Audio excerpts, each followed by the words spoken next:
भारत में अचानक पाकिस्तान के साथ मज़ाकरात की आवाज़ें क्यों बुलंद हो रही हैं? क्या वाकई नई दिल्ली अपना मौक़िफ़ बदल रहा है या ये महज एक वक्ती हिकमत अमली है? 13 मई को आरएसएस के सेक्रेटरी जनरल दत्तात्रेय होसाबले ने कहा कि पाकिस्तान के साथ बातचीत के दरवाजे खुले रहने चाहिए। दिलचस्प बात यह है कि साबिक भारतीय आर्मी चीफ मनोज निर्वाणे ने भी इस मौक़िफ़ की तायीद की, जबकि साबिक रा सरबराह एएस दलत ने यहाँ तक कह दिया कि पाकिस्तान को तनहा करने की भारतीय कोशिशें उल्टा खुद भारत की तन्हाई का बायस बन गई हैं। ये वही भारत है जो पहलगाम वाक़े के बाद कह रहा था कि दहशतगर्दी और मज़ाकरात साथ साथ नहीं चल सकते, और सिंतास माहिदा मुअत्तल करते हुए कहा गया था कि खून और पानी एक साथ नहीं बह सकते।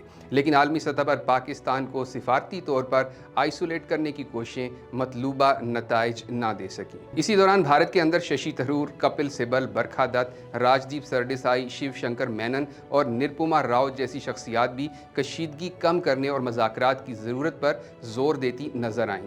ताहम सवाल ये है कि क्या ये सिर्फ चंद शख्सियात की आरा हैं या भारत वाकई पॉलिसी की तब्दीली की तरफ जा रहा है, क्योंकि सरकारी मौक़िफ़ वही समझा जाएगा जो भारतीय वज़ारत ख़ारजा की जानिब से सामने आएगा।